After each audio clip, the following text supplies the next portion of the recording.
My name is Roger Berkowitz, and I direct the Hannah Arendt Center here at Bard, and I want to welcome you all and thank you for joining us. This is a very exciting night for many of us.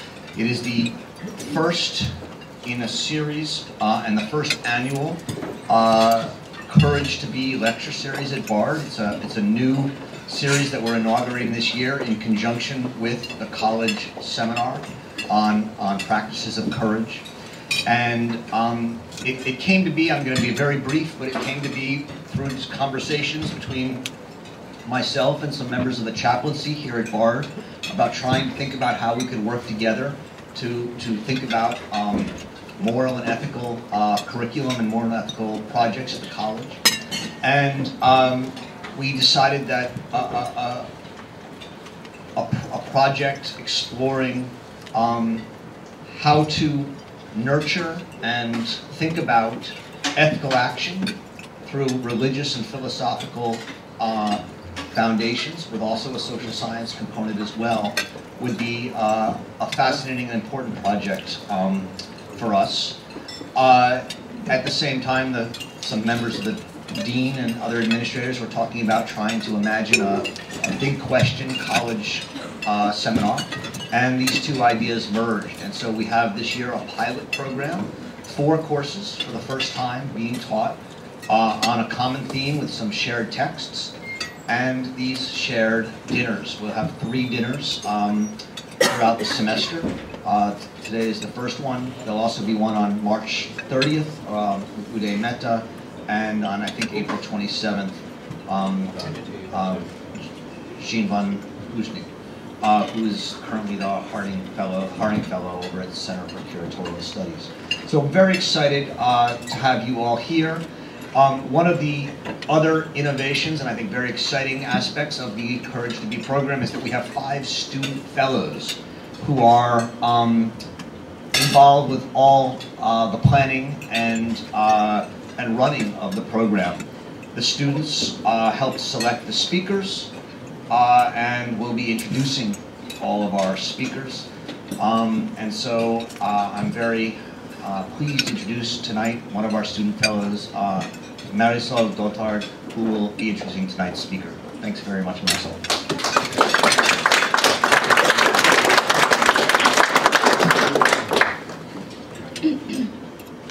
I was thrilled to be the student fellow picked to introduce and spearhead this evening as soon as I read the first page of Eyal Press's Beautiful Souls. Press, a journalistic writer on the rise, has been featured in several notable publications, including but not limited to The New Yorker, The New York Review of Books, and very recently, The New York Times. Press has written 2 books. His first book, Absolute Convictions, a tale of the abortion conflict told through the story of his own father, a doctor who faced death threats for his work. Press's second book, and the one the practicum of courage has chosen to focus on, is Beautiful Souls, Saying No, Breaking Ranks, and Being Conscious in Dark Times. Beautiful Souls has been called a hymn to the mystery of disobedience. Press delves into the lives of 4 individuals who had the courage to say no. Instead of theories of evil or abstract notions of courage, Press talks to courageous people and asks them, and himself, what it is about these people that makes them risk their lives and their livelihoods to do what is right. These personal stories are used to shape and clarify the meaning of what it means to be courageous. I am honored and pleased to introduce Eyal Press.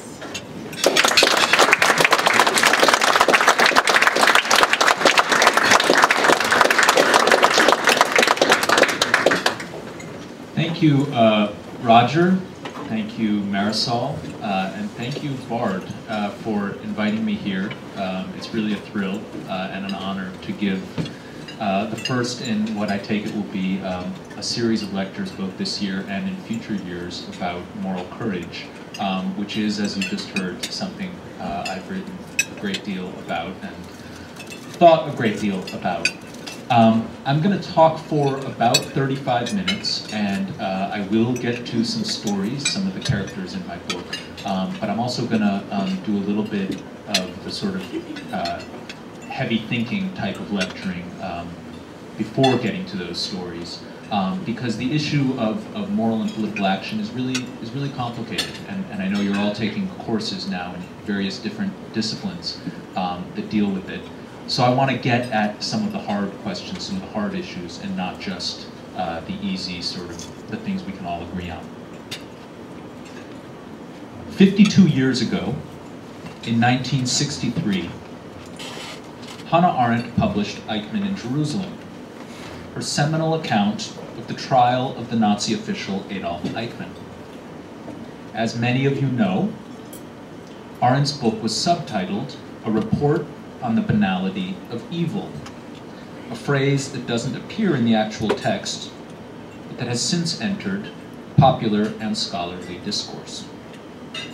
As Arendt famously concluded in her study, evil acts aren't always perpetrated by abnormal madmen or perverted sadists.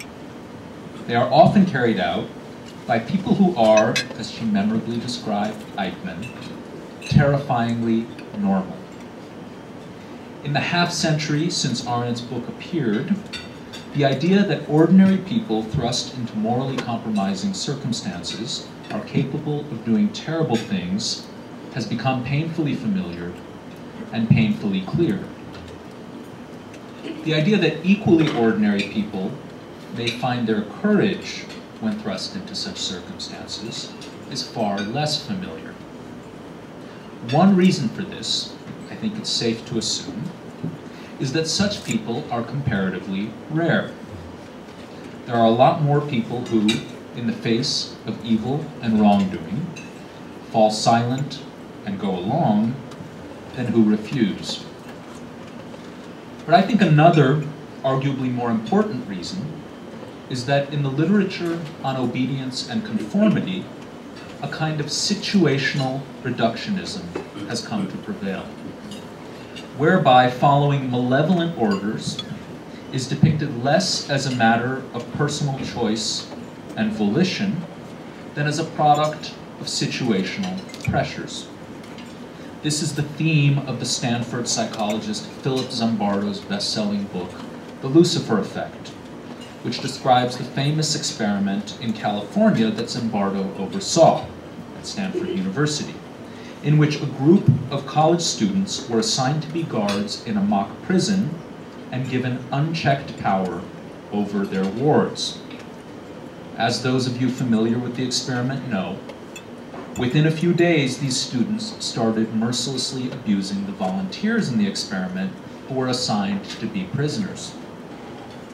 Take a group of seemingly decent people, college students, and put them in the wrong situation, Zimbardo argues, and they will soon begin behaving like monsters, irrespective of their character traits. There is no doubt that situational factors do exert a powerful hold over all of us. But I think we should be wary of the claim, which is often made after the fact by perpetrators and their enablers, that those who obey and conform merely did what anyone in their shoes would have, that on account of the circumstances, they had no real choice, which makes it difficult to judge, much less hold accountable, those who invoke this claim. Why should we be wary of this claim?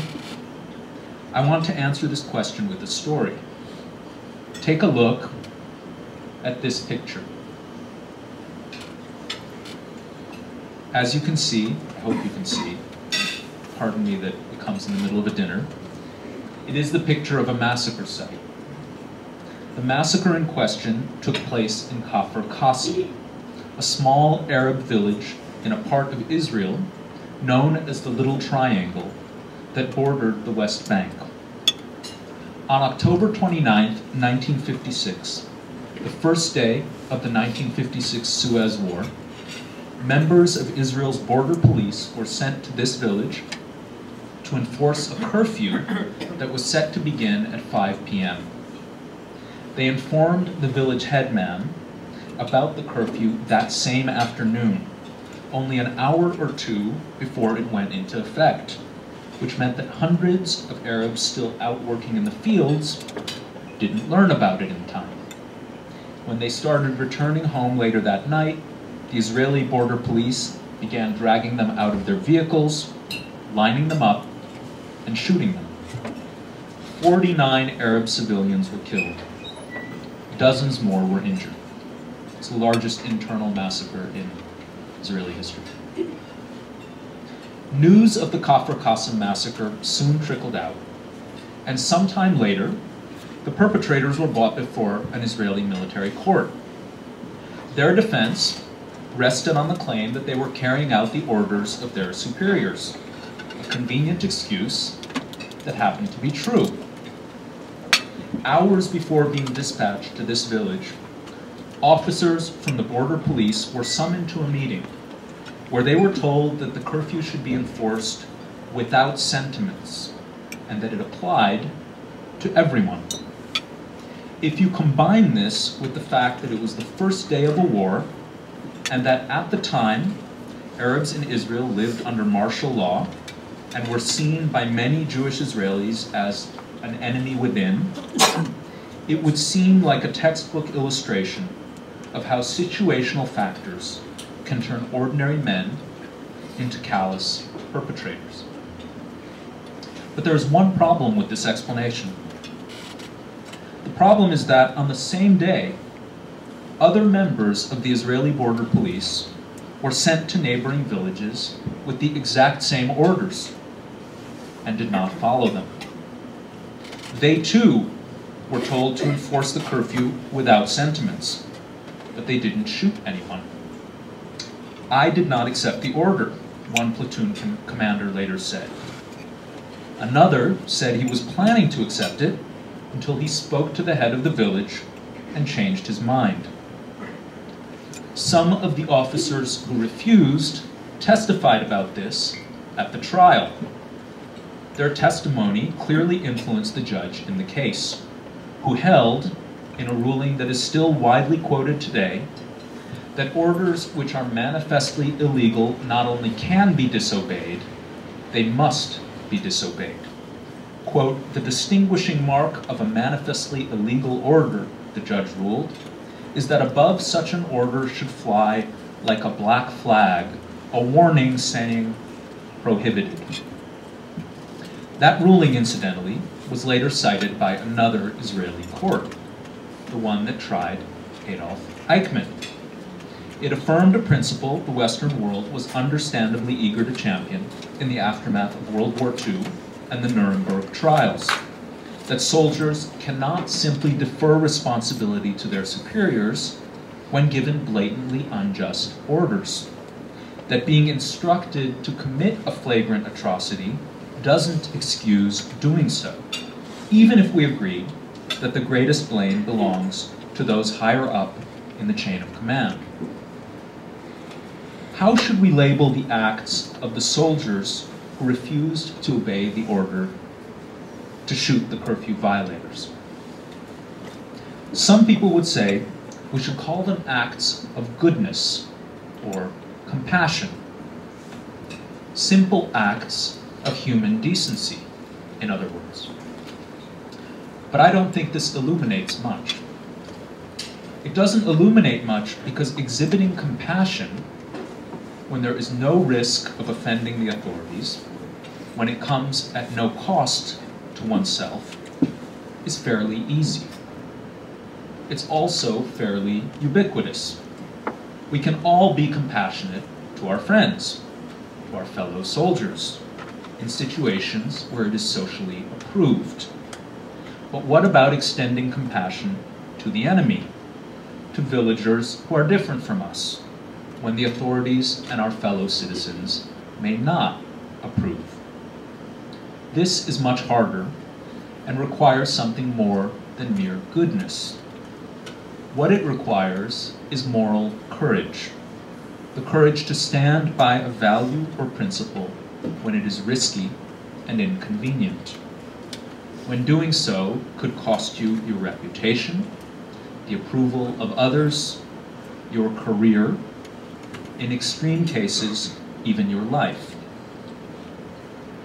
How does moral courage differ from other forms of courage?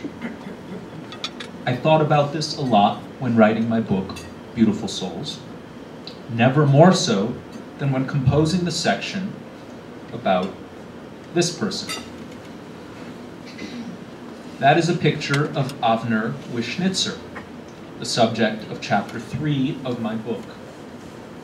As those of you who have read it know, Avner grew up on a kibbutz in central Israel, deeply patriotic, dreaming of serving his country by becoming a soldier, which he feared he wouldn't be able to do because he was too skinny, too interested in books, too meek. At age 14, Avner poked his head into the recreation room at the kibbutz and watched a martial arts class that was taking place. The martial art was Taekwondo, which Avner soon began to practice with fierce determination, in the hope of shedding his meekness. 3 years later, at age 17, he was anointed the junior national Taekwondo champion in his weight class. A year after that, Avner was conscripted to serve in the Israeli army, and after making it through a highly selective battery of tests, entered the ranks of Sayeret Matkal, the most elite commando unit in Israel. Serving in this unit was the ultimate validation of Avner's toughness, his manhood, his courage. Or so he thought, until a year or so after he'd finished serving in the army, he went to a lecture that his sister invited him to attend. At that lecture, Avner saw images of Palestinian shepherds and farmers being harassed and mistreated by Jewish settlers in the occupied territories. Their farmland burned, their water wells poisoned, their crops destroyed. Avner was sufficiently unnerved that after the lecture, he decided to visit this place in the occupied territories. From that point on, he started going to the territories more regularly, and the more he saw and learned about the degrading conditions Palestinians lived under, the more disillusioned he became. Eventually, in 2003, at the height of the Second Intifada, after being ordered to serve in Operation Defensive Shield, a massive incursion into the West Bank, ordered by then Israeli Prime Minister Ariel Sharon, Avner called the commander of his unit, who he regarded as a father figure, to tell him that he could not bring himself to serve in the operation, or any operation in the occupied territories. He was joining the ranks of refuseniks, the Israeli term for conscientious objectors. Soon after placing that call, Avner was kicked out of his unit. After a story aired on Israeli television identifying him by name, he was denounced and vilified as a traitor, as a coward, as a yafei nefesh, the Hebrew term for beautiful soul, which in Israel connotes being too pure, a bleeding heart. It is not a compliment, but an insult. So how, in Avner's mind, did the courage not to serve, to refuse, differ from the courage to serve?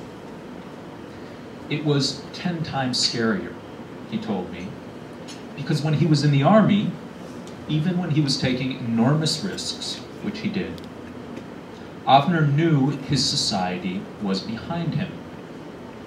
Haruach haya bagav, he said, Hebrew for the wind was at my back.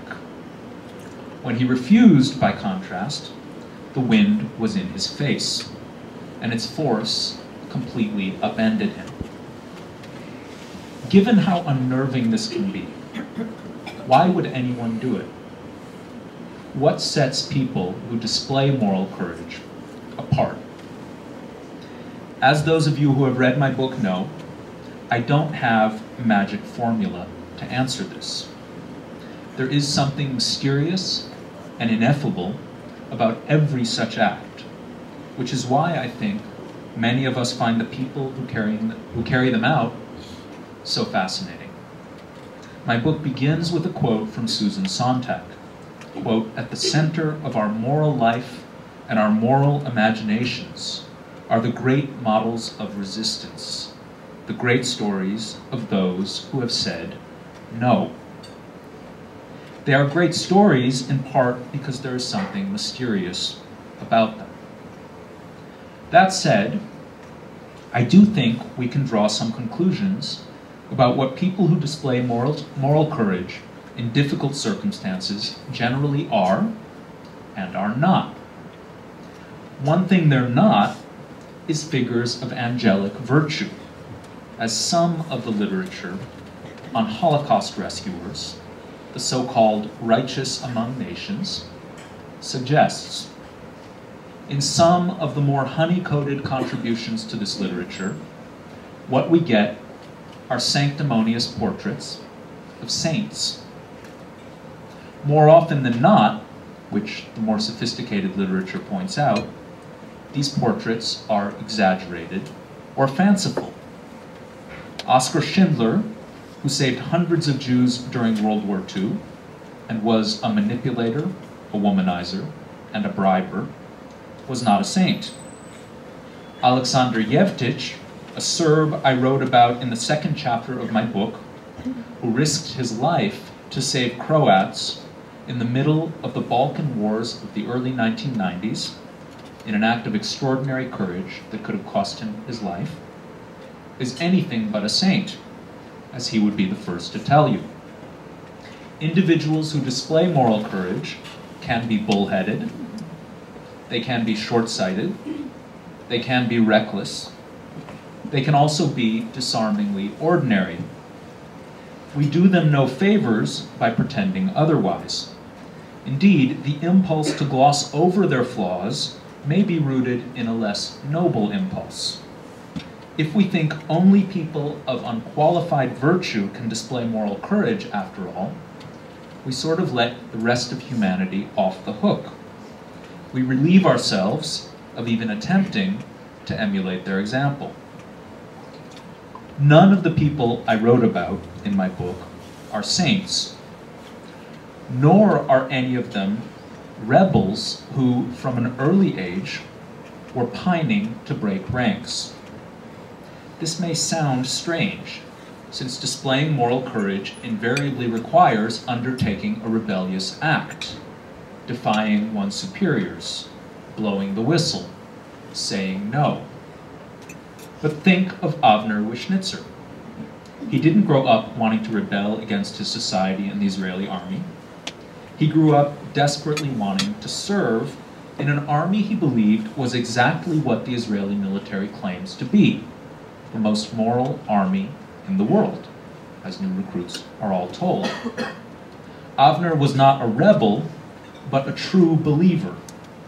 And this idealism was, ironically, one of the reasons he ended up becoming a refusenik. How could the most moral army in the world allow itself to be tarnished and corrupted by a brutal military occupation? He kept asking himself. A similar streak of idealism was evident in the other people I wrote about, among them Layla Weidler, a broker who blew the whistle on a massive act of financial fraud in this country. Originally from El Salvador, Weidler didn't enter her profession with a cynical view of the American financial system. She entered it believing it was a system where, unlike in Latin America, corruption and fraud would not be tolerated, which is why she was sure the SEC would investigate the claims she reported about her company. Transparency, due diligence, Weidler believed unswervingly in these principles. Like Avner, her identification with the system, her investment in these principles, and her desire to see them honored is what ultimately led her to blow the whistle on an institution that was violating, an institution that happened to be her employer, at least until she blew the whistle. Now, I don't want to overstate the case about idealism and true believers. There certainly are idealists out there, true believers, who become dutiful conformists rather than principled nonconformists. Adolf Eichmann, a committed Nazi who firmly believed in the ideology of Nazism, was one such person. Beyond being idealists, there is another quality that distinguishes the dissenters I wrote about: the ability to consider things from the perspective of others. More specifically, from the perspective of the people whose lives they have been conditioned to dismiss and discount. This is what Alexander Yevtich did when, in defiance of his fellow Serbs, he acted to protect a group of Croats trapped in a Serbian detention facility at a time when Serbs and Croats in the former Yugoslavia were at war, a war that destroyed his own hometown. It is what Avner Wischnitzer did when, in the middle of the Second Intifada, when a wave of suicide bombings led most Israelis to cut off sympathy for Palestinians, he refused to serve in a mission he believed would victimize them. What Avner and Acho exercised at these moments was their moral imaginations, a faculty the philosopher and economist Adam Smith described in a book called The Theory of Moral Sentiments, which was published more than 250 years ago in 1759. Among economists today, Smith is best known for his writings about laissez-faire capitalism, in particular his famous book, The Wealth of Nations. But in his own lifetime, Smith was better known for the theory of moral sentiments, which begins with a rumination on what makes human beings feel discomfort when they see someone suffering, a person being tortured on the rack. However selfish man may be supposed, Smith wrote in The Theory of Moral Sentiments, there are evidently some principles in his nature which interest him in the fortune of others, and render their happiness necessary to him, though he derives nothing from it, except the pleasure of seeing it. Of this kind is pity or compassion, the emotion which we feel for the misery of others when we either see it or are made to conceive it in a very lively manner. Quote. Now, let's not be naive. As the past century has repeatedly shown, the human imagination can lead people to behave cruelly and callously.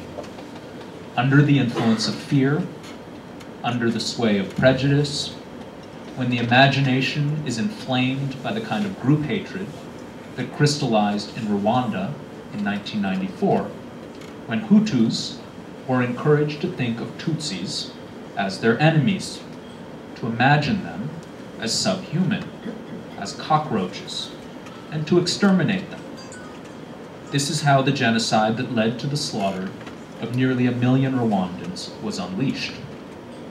But even then, at the height of the slaughter in Rwanda, at the peak of the ethnic cleansing and mass atrocities that engulfed the Balkans in the early 1990s, there were some people who did not allow themselves to imagine this, who instead imagined what it would be like to be among the victims.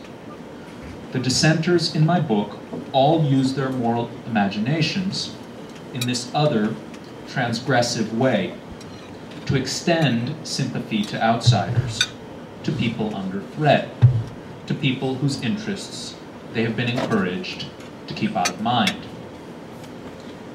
Being true believers, exercising their moral imaginations, these are two of the qualities the people I wrote about shared.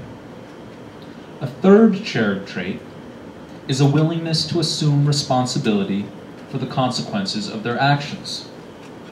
This may sound like a fairly simple thing to do. In fact, in the modern world, it is all too easy not to assume responsibility for the consequences of our actions. One reason for this is that many of us don't see the consequences. thanks to technology or the choices we make, we remain distant from the people who are affected by our actions. Another is that many of us end up working in large bureaucratic institutions where, if something goes awry, it's easy to pin the blame on someone else. The boss who told you to do it, the subordinate who carried it out. This is the essence of modern bureaucracy, where the tasks are cut up and subdivided in a way that the individual can easily shift responsibility to someone else when things go wrong. In a world governed by large impersonal forces, where the link between cause and effect is increasingly unclear, resisting this temptation, as this person did, is not easy. It is a choice. We all recognize this person. Edward Snowden. As Edward Snowden's story usefully reminds us, those who make such choices, particularly when it may embarrass their own government, are easier to approve of from a distance after the fact than up close. We can see this in the profusion of harshly disapproving editorials and essays that have been written about Snowden in the past year or two, characterizing him as, quote, a grandiose narcissist who deserves to be in prison. Jeffrey Toobin, The New Yorker. A person completely oblivious to his betrayals and the damage he has done. David Brooks, The New York Times. A dupe and a tool. Fred Kaplan, Slate. Kaplan began his piece in Slate by comparing Snowden to another famous American whistleblower, Daniel Ellsberg, the former military analyst who, in 1971, released the top-secret Pentagon Papers to the New York Times and other newspapers, thus exposing the lies that various administrations had told the American people about the Vietnam War. I regard Daniel Ellsberg as an American patriot, Kaplan wrote in the first sentence of his article, before going on to explain why Edward Snowden is anything but a patriot. It's possible, of course, that Kaplan and others who share this view simply believe Ellsberg behaved more responsibly than Snowden, and that the lies he exposed were far more serious. But it's also worth noting that 4 decades after the fact, it's fairly easy to regard Daniel Ellsberg as a patriot. It was rather different in 1971, when the Vietnam War was raging, and many Americans denounced Ellsberg as a traitor for divulging secrets that embarrassed the US government and bolstered the morale of America's enemies. At the time, as Taylor Branch notes in a book about whistleblowers that was published in 1972, even many of his dovish friends who opposed the Vietnam War believed that Daniel Ellsberg was crazy. The debate about Ellsberg was actually not so different from the debate today about Snowden, who, I would hasten to guess, will be viewed differently and probably more favorably 20 or 30 years from now. Now, admittedly, it is a lot easier to admire people who blow the whistle or engage in acts of principled non-cooperation when we share their principles. When we agree, in the case of Snowden, that mass surveillance is a grave threat to democracy, and that this justifies releasing classified information. But what if we don't agree with this? To take it one step further, what are we to make of individuals who take a risky and courageous stand for a principle we find abhorrent? How do we distinguish their conduct from the acts of people who take courageous stands for principles that we admire? In my book, I try to grapple with this question by writing about another group of refuseniks that has emerged in Israel in recent years. Religious soldiers who disobey orders not because they oppose the occupation of Palestinian land, but because they support it, since they view it as Jewish land. In 2005, Israel withdrew from the Gaza Strip, which was then occupied. In the process, ordering the army to dismantle all the Jewish settlements that had been built there illegally and to evacuate all the people living in those settlements. During the disengagement, 95 Israeli soldiers were punished for disobeying this order. Most of them religious soldiers who believed that Jews have a biblical injunction to settle the land in Gaza in accordance with God's command. Quote, "A Jew does not evacuate a Jew," one of the soldiers arrested during the disengagement proclaimed. His name was Avi Bieber, American-born, and when I interviewed him, he cited the importance of consulting his conscience rather than obeying orders or following the law. To this day, Bieber is regarded as a hero by many Jewish settlers in the West Bank. Can we deny that what Bieber did took courage? Although I could not disagree more strongly with his view of the Gaza disengagement, I don't think we can deny this. I also don't think we can deny that he followed the dictates of his conscience, the inner voice that individuals consult when they refuse to obey a law or order based on deeply held personal convictions. In this country, during the civil rights movement, some men and women of conscience engaged in sit-ins at segregated lunch counters so that equal rights could be extended to African Americans. Others defied federal orders so that the privileged place of white Americans would be preserved in the segregated South. Both said no to a situation they regarded as unconscionable after consulting their consciences. Measured by the depth and sincerity of their convictions, perhaps there is little difference between the people who carried out these acts. Measured by moral content, there clearly is a difference. One way to draw it out, it seems to me, is to examine how much, or how little, those who say no have stretched their moral imaginations to extend sympathy to people who are different than them, to the other.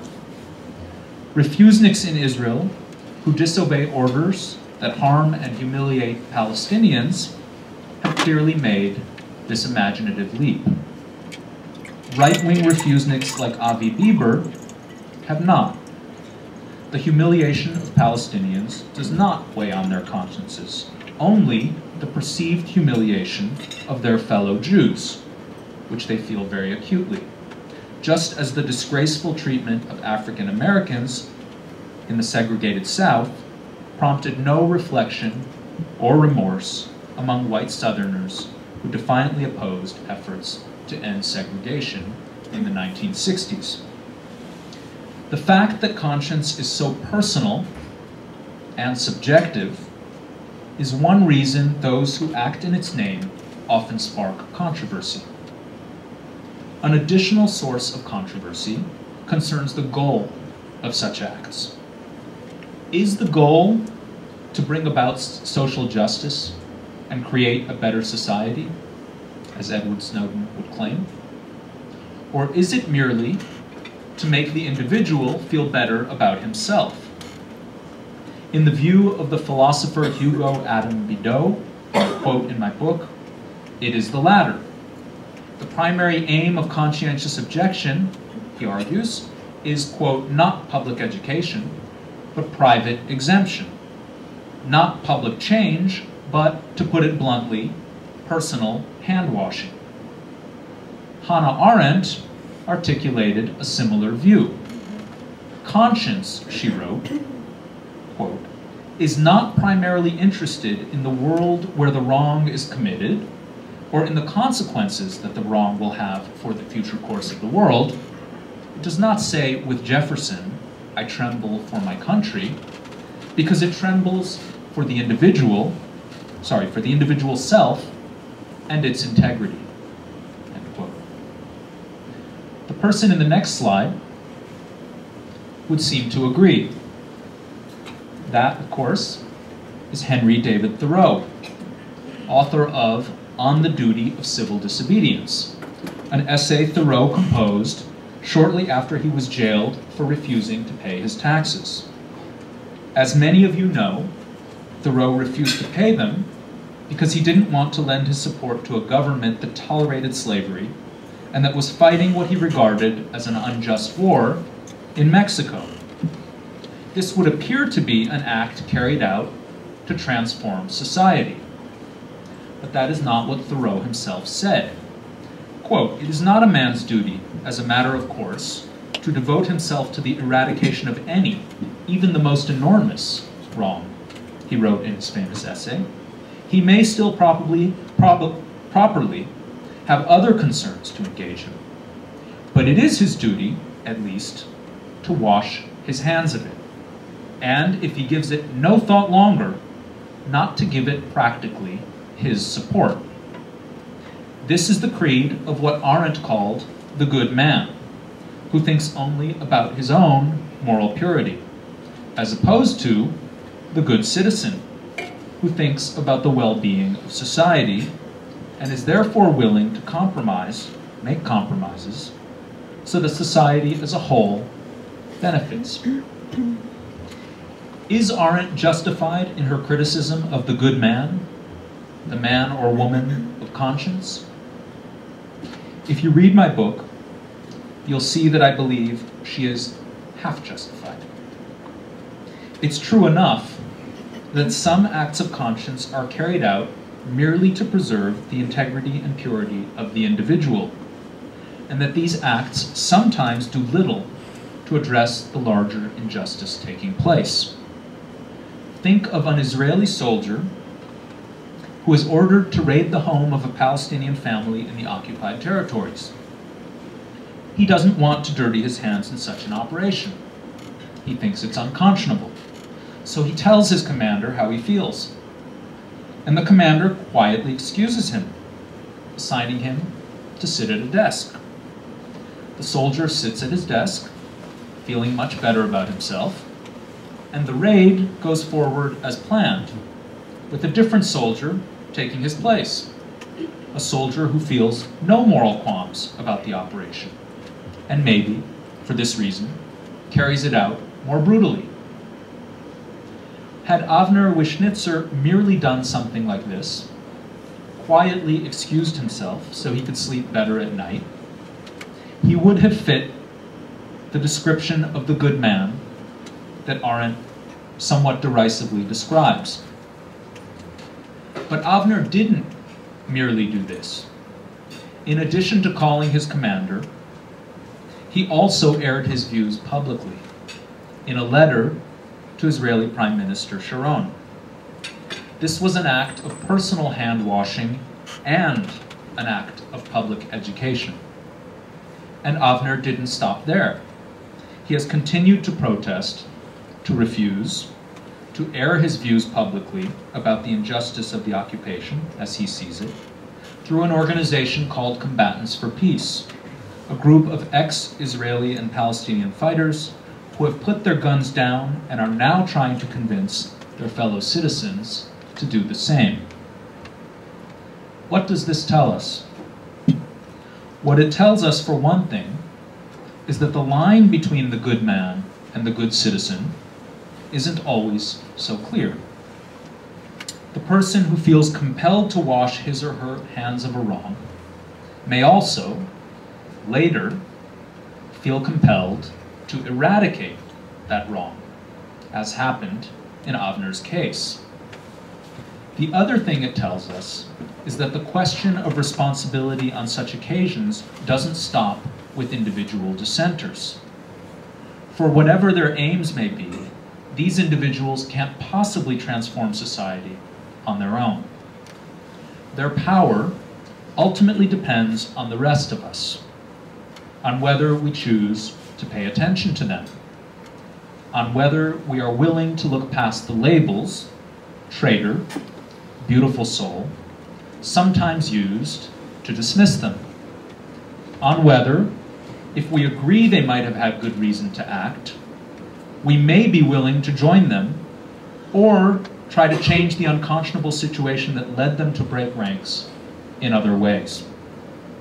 Near the end of my book, I quote a military lawyer named Darrell Vandeveld, who was the lead prosecutor of the detainees in Guantanamo, until he experienced a crisis of conscience and became one of the more outspoken critics of the Bush administration's detention and interrogation program. An individual dissenter cannot change society, Vandeveld told me. The only impact he can have is to bring pain on himself. As I go on to argue, this is true only to the extent that the individuals who undertake such acts remain isolated and unheard. Ensuring they are not isolated and unheard is a responsibility that all good citizens, and for that matter, good men, must share.